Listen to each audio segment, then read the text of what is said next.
आपण पाहत आहात Janta News Express. This report card covers the period from winter session 2024 to monsoon session 2025. So basically 3 sessions are being covered in this particular report card. So I once again welcome you all for the MLA report card 2026 launch. Now why this report card? Right? This is the question everybody should ask. सभी voters को हमेशा 5 साल में एक बार मौका मिलता है अपने एमएलए को चुनने का, राइट? तो हमारे भी एमएलए रिपोर्ट कार्ड निकालने का या रिपोर्ट कार्ड निकालने का पर्पस यही था कि हर साल वो मौका मिलना चाहिए, हर साल हम मूल्यांकन कर पाए अपने एमएलए का. और ये सब कैसे हो सकता है, ये हम किस पैरामीटर पे करेंगे?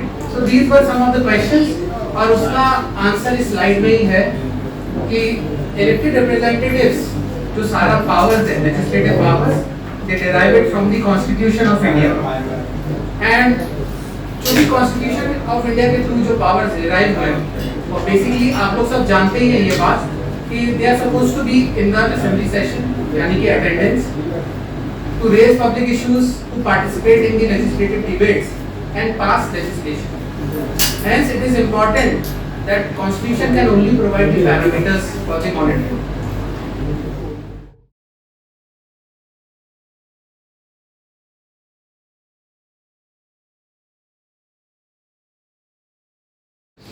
हा आपला 12वा एमएलए रिपोर्ट कार्ड आहे मुंबईच्या आधी 2011 मध्ये पहिला केलेला होता. ह्या रिपोर्ट कार्ड मध्ये आपण त्यांचं एका वर्षाचं अनालिसिस केलेलं आहे, त्यांच्या परफॉर्मन्सचं पहिल्या वर्षात आपण केलेलं आहे. इकडे इथे मुंबईचे 36 आमदार आहेत, त्यापैकी आपण 33 आमदारांचं मूल्यांकन केलेलं आहे. त्याच्यासाठी जे परफॉर्मन्ससाठी जे बनवलेले मॅट्रिक्स आहेत त्यामध्ये 87% आपण त्यांच्या डेलिब्रेशनला दिलेलं आहे. कारण ते काम त्याचं महत्त्वाचं असतं की त्यांनी जाऊन हाऊसमध्ये असेंब्लीमध्ये सेशन अटेंड करावे, तिथे प्रश्न विचारावे, प्रश्न विचारल्यावर ते प्रश्नांची गुणवत्ता चांगली असावी तेही आम्ही जाऊन बघितलेलं आहे.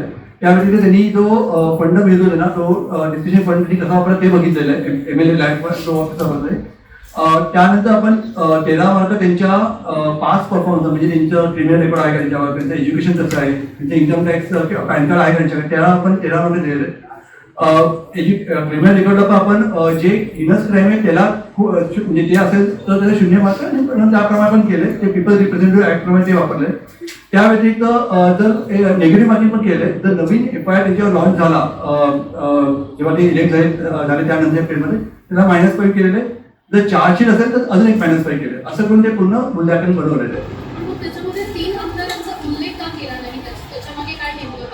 3 आमदारांचा त्यांचं आपण मूल्यांकन केलं नाही. त्याचं कारण असं आहे की आपण डेलिब्रेशनला महत्व दिलं. डेलिब्रेशन हे कोण करू शकतात तर जे मंत्री नाही आहेत किंवा स्पीकर नाही हीच व्यक्ती करू शकते, तोच प्रश्न उपस्थित करू शकतो. कारण मंत्र्यांचा रोल असतो प्रश्नांना उत्तर देणं, त्यामुळे ते डेलिब्रेशन त्या साईडने भाग घेतात. त्यामुळे त्यांचा रिपोर्ट कार्ड नाही केलं. हा लेजिस्लेटिव्ह परफॉर्मन्स आहे ह्या आमदारांचा. त्या ज्या मंत्र्यांचा परफॉर्मन्स जर करायचं झालं तर ते आम्ही वेगळे रिपोर्ट बनवले, सिव्हिक, हेल्थ किंवा आम्ही क्राईमचे रिपोर्ट बनवतो. त्यांच्या इश्यूवर त्यांचा परफॉर्मन्स बघणं गरजेचं होईल, तर त्याचा वेगळं म्हणजे मेटर का लागेल म्हणून त्यांना आपण इथे पकडलं.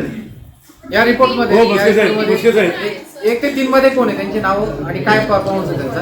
1 ते 3 मध्ये पहिले अमीन पटेल आहे, सेकंड असलम शेख आहे आणि तिसऱ्या ज्योती गायकवाड आहे. अमीन पटेलांना 100 पैकी 82% आहेत, असलम शेखला 80.58% आहेत आणि ज्योती गायकवाडला 80.3%. अगोदरच्या रिपोर्ट कार्ड मध्ये की आपण काउन्सिल रिपोर्ट कार्ड बघितलं तर तिकडे भाजपचे पण येतात, पण त्यावेळेस तुम्ही बोला की आम्ही काँग्रेससाठी भाजपसाठी काम करतोय. तर मला वाटतं आम्ही रिपोर्ट कार्ड बांधलाय, रिपोर्ट कार्डची मेथोडॉलॉजी चांगली समोर ठेवली आहे. ती मेथोडॉलॉजी क्लिअर आहे, डेटा क्लिअर आहे. डेटा तुम्ही पण तपासून बघू शकता आणि तुम्ही बघू शकता की म्हणजे कसं आहे. ठीक आहे, आमचं पर्सनल आम्ही सब्जेक्टिव्हिटी काही आणली नाहीये, पूर्ण ऑब्जेक्टिव्हिटी बनवलेलं आहे.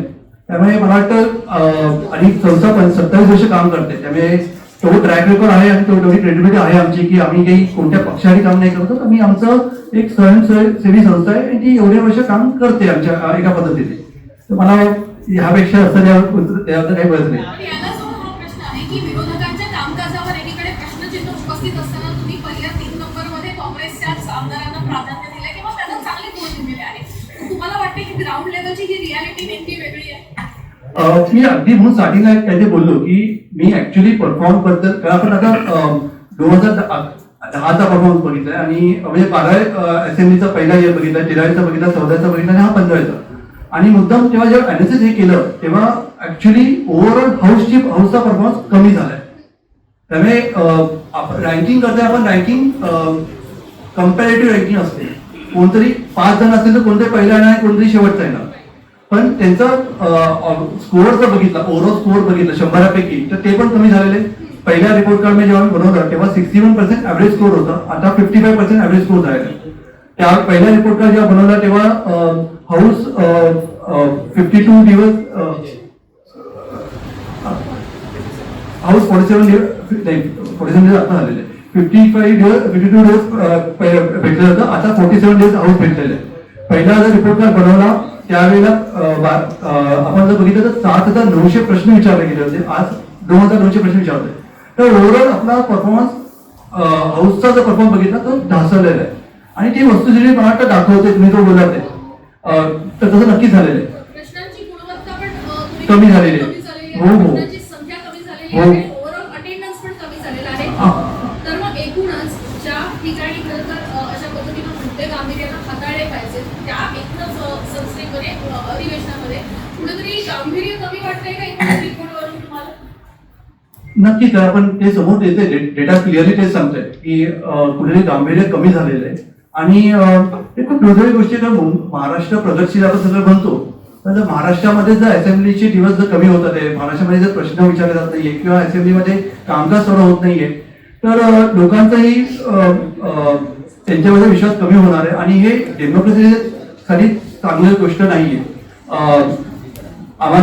आम्ही होप करतो की असं होऊ नये. आम्ही होप करतो की लोकांनी जी डिसिजन कॉग्निझन्स आणि त्याबद्दल काहीतरी केलं पाहिजे. आणि मला वाटतं ही जबाबदारी आपल्या सगळ्यांची, नुसतं त्या आमदारांचं नाहीये, आपल्याला आमदारांना आपल्या सगळ्यांना पुश करणार आहे. कारण डेमोक्रेसी म्हणजे नुसतं वोट करून जनतेत चालणार नाही. आपल्याला आपल्या आमदारांना जाऊन विचारलं पाहिजे माझे विषय ते का घेत नाही, तिकडे उचलत नाही. ती जबाबदारी आपली पण आहे. त्यामुळे त्यांना जबाबदार बनवणं आपण सुद्धा केलं पाहिजे. याच्यामध्ये 33वा नंबर जो आहे प्रकाश सुर्वे यांचं नाव आले दिसतंय, म्हणजे 33वा म्हणजे शेवटून त्यांचा पहिला क्रमांक लागला असं म्हणता येईल रिपोर्ट कार्डवर. हो, म्हणजे 33 मध्ये शेवटचे आहेत, शेवटचे आले. बॉटम 3 मध्ये प्रकाश सुर्वे सगळ्यात शेवटी आलेले. अशोक पाटील हे 32वे पाठीवरून दुसरे आणि रामचंद्र कदम 31वे म्हणजे पाठवून तिसरे. सर अमित पटेल कितने साल से लास्ट नंबर 1 है? सर अमित पटेल लास्ट कितने साल से नंबर 1 है? वो देखना पड़ेगा, मेरे को मुझे नंबर नहीं, बट पिछले 4-5 रिपोर्ट में वो नंबर बनाए थे. सत्ताधाऱ्यांना प्रश्न विचारण्याची जबाबदारी फक्त विरोधकांची असते, विरोधक त्यांचं काम जबाबदारी पार पाडत नाही तसं म्हणायचं. नुसते विरोधक नाही, बेसिकली आपली जी डेमोक्रेसी ती वेस्ट बेंगॉल डेमोक्रेसी, त्यामध्ये आपण जे ज्या पक्षात जास्त मत मिळतं त्याचं एका व्यक्तीला सीएम किंवा पीएम बनवलं जातं आणि त्याचं एक मंत्रिमंडळ बनतं. ते मंत्री झाल्यानंतर बाकीचे जे आहेत ते सगळे लेजिस्लेटर आहेत. त्यांचा सगळ्यांचा रोल आहे की आपले विषय, आपल्या कॉन्स्टिट्युन्सीचे विषय, कारण ते पहिलं म्हणजे लोकांचं प्रतिनिधित्व करतात. त्यामुळे त्यांच्याबद्दल विषय त्यांना सगळ्यांनी उचलायचे, नुसतं सत्ताधारकांनी नाही विरोधकांनी पण उचलायचे. त्यामुळे पहिलं आपल्याला हे समजून गेलं पाहिजे. ऑफकोर्स विरोधकांनी जास्त उचलावे असं म्हणजे असं अपेक्षित आहे. युजली डेटा दाखवतं की ते जास्त उचलतात, पण आपले सत्ताधारी आमदार जे असतात त्यांनी पण त्यांच्या मंत्र्यांना प्रश्न विचारणं गरजेचं आहे. आणि आपल्या काही भाषा विचारतात, बाकी काय विचारतात. मला बड़े खुशी झालं. मेरा कहना एक ही है कि कुछ विधायक आमदार की केवळ राजकारणच दिसून येतं. राजकारण चुकीचं नाहीये ना, राजकारण जीवनाचा एक भाग आहे. समाज तसं कोणत्याही दोन व्यक्तीमध्ये किंवा घरामध्ये पण किंवा ऑफिसमध्ये पण पुढे पॉलिटिक्स आहे. Is nothing like not being political. त्यामुळे मी राजकारण घसरते असं काही बोलणार, म्हणजे राजकारण दिसून येतं असं बोलणार नाही, पण राजकारणाचा जो स्तर आहे तो नक्की घसरलाय. लोकांचे विषय जे घेतले जातात ते घेतले जात नाहीये. त्याबद्दल लोकांचं त्यामुळे आपल्या म्हणजे गव्हर्नन्स यंत्रणेमध्ये किंवा बाहेर बघतोय आपण, म्हणजे आपले जे एवढे पैसे मुंबई शहरात लागतात त्याचं आपल्याला पूर्ण मिळतंय का, to we are not getting sufficient. आपल्याकडे आउटकम्स नाहीयेत तेवढे. आपल्याकडे जेवढं झालं पाहिजे गव्हर्नन्स चांगलं ते होत नाहीये. त्यामुळे नक्कीच आपल्या राजकीय लोकांना याचा विचार करणं गरजेचं आहे की आपण कुठे चाललोय. कारण हे जर चालू राहिलं तर असेंब्ली आणि डेमोक्रेसीचा काहीच अर्थ राहणार नाही. कॉन्स्टिट्युशनल डेमोक्रेसीचा काही अर्थ राहणार नाही. कॉन्स्टिट्युशनल डेमोक्रेसी आपण असेंब्लीमध्ये जाऊन प्रश्न विचारणं, एकाने काही जणांनी सत्ता चालवणं, हे चेक अँड बॅलन्स असणं खूप खूप गरजेचं आहे आणि ते आज कुठेतरी कमी झाले दिसून येतं. सर यामध्ये विधान परिषदेच्या आमदारांचा समावेश नाही. नाही, आम्ही फक्त लोक आपलं सभेचा फक्त आपण बघतो, आपण परिषदेचं बघत नाही.